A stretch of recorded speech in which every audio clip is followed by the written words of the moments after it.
नमस्कार दोस्तों, ये प्रॉफिट एंड लॉस का एक क्वेश्चन है। यदि एक दुकानदार 5% की छूट पर कोई सामान बेचता है तो उसे 23.5% का लाभ होता है।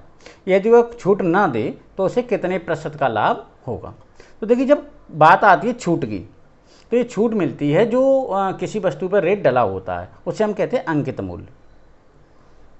अंकित मूल्य जो किसी वस्तु पे रेट लिखा होता है, जैसे हम बाजार से कोई सामान खरीदते हैं और उस पर कोई रेट लिखा हुआ है तो उसे हम अंकित मूल्य कहते हैं। तो अंकित मूल्य मान के चलते हैं, उस पर 100 रुपये लिखा है। कोई वस्तु है जिस पे अंकित मूल्य 100 रुपये लिखा हुआ है। जब 100 रुपये उस पर लिखा हुआ है तो 5% की हम छूट दे देते हैं। तो 5% की छूट दे देंगे तो 100 रुपये पे 5 रुपये हो जाएगा। तो अब उसे हम 95 रुपये में बेचेंगे।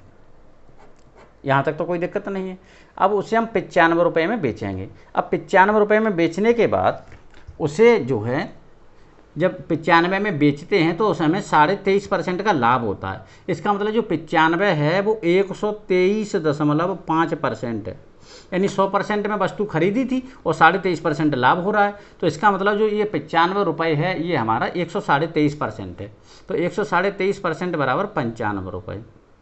तो अब हमें यहाँ से निकालना है 100% बराबर। तो 100% बराबर 95 गुणा 100 बटे 123.5 ये हो गया। अब इसे हम कैलकुलेशन करेंगे। तो देखिए, दशमलव से हटा देंगे, 0 बढ़ा देंगे और 19 से काट देंगे। 19 पंजे 95 और 19 से यहाँ काटेंगे।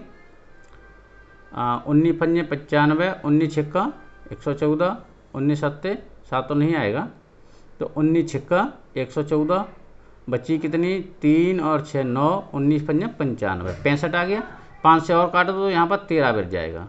तो ये हमारा आ जाएगा 1000/13। इतने रुपए में हमने वो वस्तु खरीदी थी।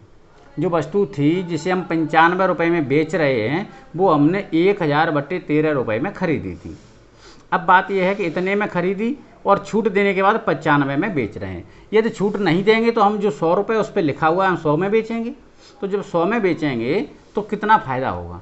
तो देखिए, फ़ायदा कितना होगा, 100 रुपये माइनस 1000/13, इतने रुपये फ़ायदा होगा। तो 13 का इसमें गुणा कर देंगे, 1300 माइनस 1000 यानी 300/13 रुपये का फ़ायदा होगा। 300/13 रुपये का हमें क्या होगा, फ़ायदा होगा, यानी लाभ होगा, प्रॉफिट होगा। अब आप यहाँ पर ये देखेंगे इतना लाभ हो रहा है। तो लाभ के बाद में प्रतिशत लाभ निकालते हैं। तो प्रतिशत लाभ का सूत्र होता है लाभ गुणा 100/क्रय मूल्य। क्रय मूल्य हमारा 100% होता है जो हमने निकाला है। तो लाभ हमारा हो जाएगा 300/13 गुणा 100 और बट्टे क्रय मूल्य हमारा हो जाएगा 1000/13। तो 13 से 13 काट देंगे और 3 0 से 2 0 1 0 3 0 कट जाएगा। तो हमारा कितना आ जाएगा, 30% आ जाएगा। तो यदि वो छूट नहीं देगा, जो 5% की छूट दे रहा है, अगर वो छूट नहीं देगा तो उसे प्रॉफिट कितना होगा, 30% का। और अगर 5% की छूट दे देगा तो उसे प्रॉफिट होगा 23.5% का। तो ये था क्वेश्चन, आपकी समझ में आ गया होगा। तो वीडियो को लाइक कर देना। धन्यवाद।